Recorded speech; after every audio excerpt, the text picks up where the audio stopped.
Hey, everybody, welcome back to another episode of DFS Fantasy NASCAR Picks. I'm Guru 31. Truck race went really well. If you watch the Xfinity video, I was like one driver, like Mills off over like I think it was Crafton or something from having the nut lineup. Yesterday, I had four drivers that were in the optimal lineup, and then I picked the worst product plays possible in Perez and Retzloff. They just both went out early. It happens. Didn't lose a ton, but if I put some other drivers in those two spots, I would have had a really great day, really great weekend. So continue on. This is a hard DFS race. I don't say want to say it's like as hard as like Daytona Talladega with those super speedway races that high variance, but just the length of the race and like the attrition, and we see really good cars sometimes have issues. And it's 400 laps. It's four stages, 100 each, and so there's a lot of we only see usually two to three dominators. I think Kyle Busch in like 17 or 18 dominated pretty much the whole race back in the day when he was good. And I don't know what to expect here. I think two to three, maybe four dominators, but dominators can be found deeper in the field, and that's why I have more labeled than I normally do. I've got four purple doms, and I've got I think six upside dominators. Which, if you look at those, you can potentially use those as cash plays also, especially the ones that have a little bit of that start below the 10th, the upside doms. Because of the place differential that they'll have. So it's great if they get the place differential and lead the race, and I mean that's ultimately the combination that you want.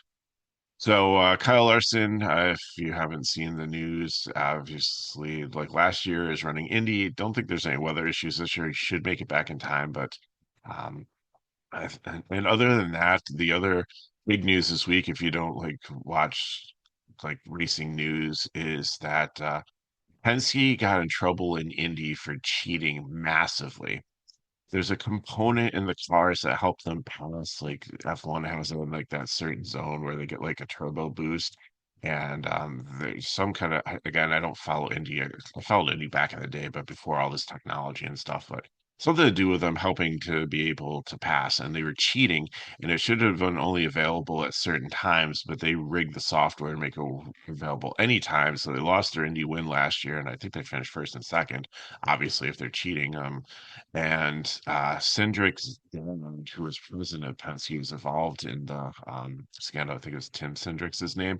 He got fired. So it's going to be interesting to see what Penske does in NASCAR here, because are they going to be under more scrutiny? Are they going to be checking all these cars to see if they were doing something here also? I mean, they don't have that type of technology, but there's other things that they might be doing. So are they going to be under a microscope? So that's the big news. Let's get to the race. Chase Briscoe on the pole here. A 10 to 5 average, only 17th. So it's a little bit concerning here. You really want long run speed. So I think you can sit him a dominator. I think he can get out there, especially because the way they line up. Like the outside line is definitely the preferred groove here once it comes into play. But to start a race, it just isn't. We saw in the truck race and the Xfinity race that you, even with older tires, you want to be down there, and you can hold people off. Eventually, they'll be able to touch you. But if Larson's really good, and if he is there and on time and ready to go, he potentially could get out there. And then Byron too. I think between the three of them, I really like all of them for potential early dominator here, but if I have to rank them with the top three, Byron would be my number one. He was out there, he was phenomenal in the Xfinity race. I know it's a different car, different situation. They'll be racing at night, so it'll be like start out warmer and get cooler. But I think that he's the one that I like the most here. Seventh with 10 lap average, and I think he screwed that up a little bit by just trying some things out. I think the car is faster and like the numbers are going to show you there. Larson would probably be number two, but I'm going to put Larson as a GPP. I'm not playing Larson in my primary cash just because I worry about the fatigue factor. I know he's been like one of the best on mile and a half tracks and everything. If the Indy wasn't in play here, he would probably definitely be my number one dominator here. But I just too many things that could potentially go wrong. And if he doesn't make there by the start of the race and AJ Allmendinger starts it, get him out of your lineup because he's not going to score any points. He has to start the race to score points. If he comes in mid-race, doesn't matter. So I'll keep that in mind. And then Briscoe would probably be third. Busher, I think, could be an upside dominator here. He didn't have the long run speed, but again, one thing with Fords is it looks like they have the long run speed, especially as the track cools off, like historically at Charlotte and some of the races what we've seen in this next gen car. So I think that bodes well for him. If he can hang around up here, then maybe later on he can be able to potentially be a leader. Price isn't bad. Kozlowski had one of the faster cars in practice, so if they share data and make the adjustments that they need, then that could help. AJ Allmendinger was second in 10 lap average here and really close to being number one. The problem with him is even though he has a long run, when he's in traffic, it's not as good. He's had issues on pit road. They've been have slow pit stops. He's a pit strategy overall, and then colleague. It just I just don't think I don't want to put a fade label on him, but I don't think he's going to be able to do enough even at the cheap price tag.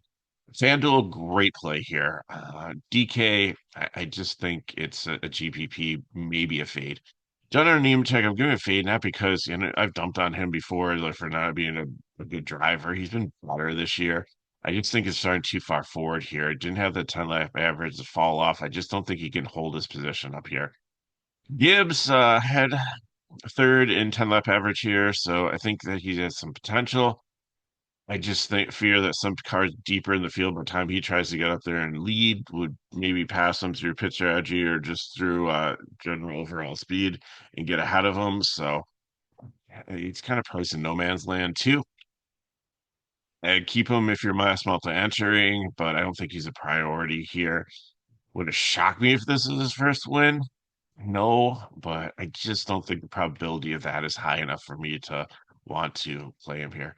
Gregson looked good up here in qualifying. His 10 lap average was close to the top 20, but and again, like I said, with the Fords, it's the factor of later on in races could be good. So, but I think he's being a fade here. Bowman is upside dominator. I think you could probably put him in cash here too. I think he's going to be popular. He's looked really good on mile and a half tracks. He's always has a floor here. 8K is a decent price, so um, cash play, or you can consider him as upside dominator.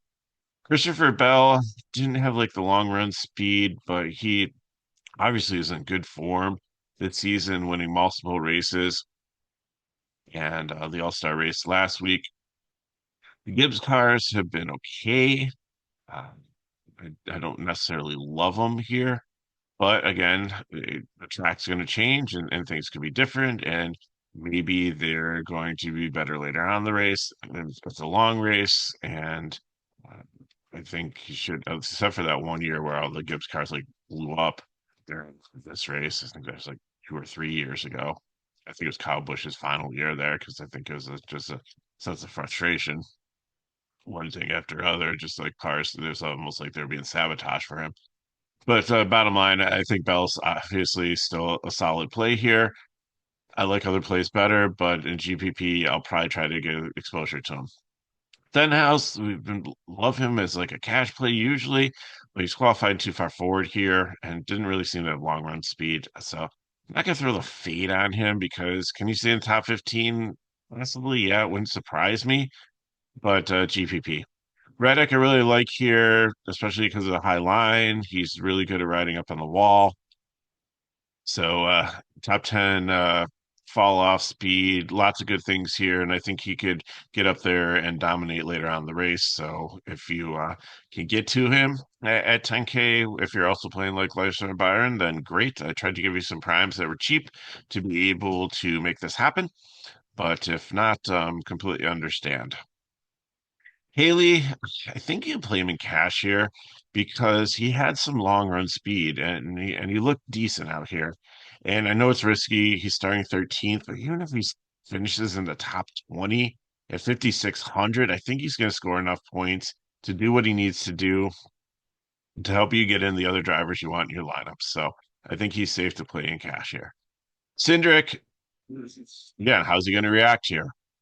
Is is it just like, okay, I understand my dad's situation, but and he's out here, and maybe Cindric's gonna be out at Penske eventually too, whether it be retribution or whether it just be feeling like it's time to move on because it seemed like he moved up really fast into this series before he was kind of ready based on who his dad was. And he definitely belongs in this series, but we'll see what happens with this ride. But we'll just have to keep an eye on it here, and this is the first chance. So GPP, he had some speed. He looked good in with long run speed here, and I think deeper into the race he'll be fine. So I think he'd be sneaky. I went between Barry and Cindric, to be honest with you, for my 100K driver. And to be honest with you, also when I do my 100K lineup, I also put like a dominator in there and usually put the prime place. And one of the builds, I didn't have enough for Larson, so I dropped from Barry to Cindric. So just keep that in mind there. That I did consider him the 100K driver. So for DPP, I definitely get a little bit exposure from McDowell. I think like the price tag. He kind of hangs around up here, so. I couldn't go cash, but he was very close. But I think a GPP 6,300, if you need somebody in this price range, you want to be a little bit different off of there's really nobody in this range that's going to be chalky. Like I have Zilich as a 100K driver just because I like his talent and upside, but he's like a little bit risky. Like Eric Jones might be the only one that's like close here to a cash play. So, and you're saving $200. So I think if you end up in no man's land in the 6K range, then Michael Vidal might be your last man in. Logano hasn't traditionally been good at Charlotte, but he always has decent form. He could be an upside dominator. Wouldn't be surprised me through pit strategy or something if he's there. And didn't really have the long run race, so I don't know if he'll get there. But I feel I got to play him at least like one lineup in like a 20 max, just because of he is just so like sneaky sometimes. I don't love him. I don't hate him. He's kind of neutral to me as a driver. But you just got to respect the fact that out of nowhere, he like sometimes is like there at the end of the race. Like I say that all the time about Bowman, but I do feel like Logano is more talented and does it more often to a higher degree. I think Bowman has more consistency than Logano, but Logano has more of the surprise factor being in contention later on, if that makes sense. Jimmy Johnson, wow, qualified 17th. I still think it's to be a fade. I just haven't seen like he every so often have a flash of brilliance, and it's not like going to be in contention to win a race, but contention to potentially be in an optimal lineup at a cheap price. But I don't think that's going to happen here today. And these legacy cars, I just worry about 600 miles, especially the third car here. Josh Berry, like you said, I think he's got some upside here, even though he wasn't in consideration for 10 lap average. I he's been sneaky good at Charlotte and 1.5s intermediate tracks, so I really want to just play him in the 100K GPP. Again, I made two lineups there. I have one with him and I have one with Cindric, just to be transparent. Ty Dillon, GPP here. Starting too far forward. I don't think he's a fade, but there's much more cash plays in the little 5K range. Hamlin, I think is upside down here. It just I love everything that I've seen at Charlotte and the intermediate tracks from him, but his price tag he's gonna need to get the place differential and probably dominate. But he was just barely there in the top 20 and 10 lap average. So that's concerning to me. Blaney, I think, could definitely be a dominator here. Same situation as Hamlin, but I just like his upside more because I just think the Fords, from what I've seen at Charlotte before, seem to be better later in the race they seemed to hold up better, like especially when Gibbs had a couple of issues with engine and mechanical failures here. So, um, and again, like I don't necessarily know if Blaney's going to be a cash play here, even though I have the purple dom, which are usually ones you want to consider in cash. But I think he gives you more place differential, and if you can get to him, like, and you want to like a little bit differentiation off of Reddick, if you're 20 max entering, I think he's perfect here. Elliott is kind of on the borderline of like dominator, place differential play here. I like the 9,500 cash um, price tag for him. 15th in 10 lap average. So I think he's gonna be highly owned just because people love to play Chase Elliott. So, and if they will look at him and like lip the lips because of the place differential. So I just don't think he's gonna be sneaky. I think people are gonna play him for other reasons that I just explained to you. But I think he's definitely play. Zane Smith, I think, is a solid cash play here at 58. Kyle Busch, this is probably going to be risky because he hasn't been great, but I think this has always been a track that he's been good at. And he didn't have the speed in practice, but again, some people went out at different times and did different things. And I just think, like, with a long, long race, if the car is going to hold up, I think Kyle Busch can put himself in a position to be in contention at the end. And I think people are going to overlook him based on current form and everything. And I think that could be a mistake. And I hope to capitalize on that as making him my second 10K driver or 100K driver. Suarez, I think you're playing cash here, top 15 in long run. I don't love the play, but I think there's enough here at 6,900 to play him in cash. Dylan, I don't like as much. Didn't have top 20, and if last man in, I get it. Um, McDowell had a little bit better speed. Dylan has a little bit better place differential, but I think just try to get to $200 more and play Eric Jones here. Again, Legacy hasn't like knock your socks off, and but he did have top 10 in long run speed, so I think that's a contributing factor that would probably make him the best one in the mid 6K range for you. Priest, I think, is a cash play here. He didn't have the 10 lap average, but I'm not, or 20, yeah, 10 lap average wasn't a top 20, but I'm not too worried about that just because he has been consistent in mile and a half. He usually qualifies down here. He gets up in the top 15 quite often. So at 7,100, if you can get out of 6K range and get to him, I think that's solid.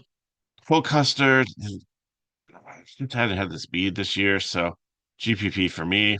Shane Van Gisbergen he seemed to have like taken a step back from how good he was the first couple of um, seasons running cup races, but with eighth with like 10 lap average, I think that he could be decent. Riley Herbst, 2311, I think it's a solid cash play at 5K here. Upside there. Bubba got loose in qualifying, so I think he's be chalk. Definitely has a lot of upside, 7,300. Consider him as a prime play, but I liked the ones down the bottom a little bit more, so I think he's solidly in playing cash. Village, like you said, he looks slow out there in practice, and he's adjusting to this type of car. He's really good at Xfinity. He was up there in contention to win the race. I think he was second. He started the race second, so lots of talent. I know he had the back injury, but he's definitely bounced back from that, no pun intended. And I think that he could surprise some people, so that's why I want to throw him in my 100K lineup here. Gillian, I think, is very solid down here as a value play, 5,900. Uh, if he just needs to go out there and finish in the top 30, and I think we're good with that, with place differential and finishing position should do enough. Brad Keselowski, I can't do him in cash anymore, or I can't do him as a prime anymore. Like everything points to like he should have been a prime, but like he disappointed again after having the pole, and everybody was like on him as like a dominator, how fast he was at the All-Star race, and he just can't put together a race. I still have him in a cash play. I think I'm gonna play like my cash play, and then I built another lineup that has like Keselowski and Larson in it. It's kind of like a hedge cash play. So I think I'm going to go like 2/3 on my main cash and then 1/3 on this Kozlowski Larson build. Uh, and maybe in that one, like I'll take out Hocevar um, for like what I'm building, like my three building blocks. This range here, where Kraus, Blakey, I don't know if any of them are going to fade the finish the race. I mean, if you need a punt, if you're doing something really weird, I think Cody Ware probably has the best equipment out of them.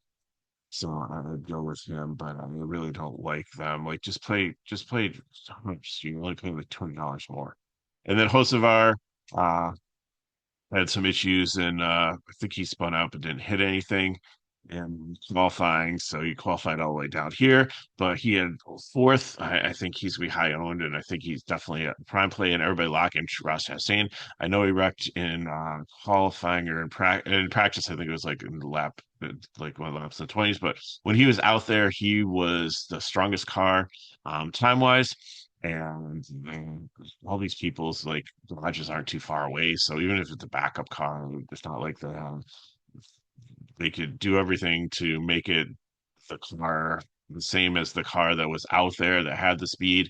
Uh, he could potentially get up there and like lead this race. So I think he's a free square, even at 9K. I think you just got to plug and play him, and even in GPPs, I don't have 100% ownership, but like 75% ownership in your lineups, I think is perfectly fine. So that's what I got for you. If you have any questions, put them chat below. Hit me with MegaRoar31 on Twitter/X.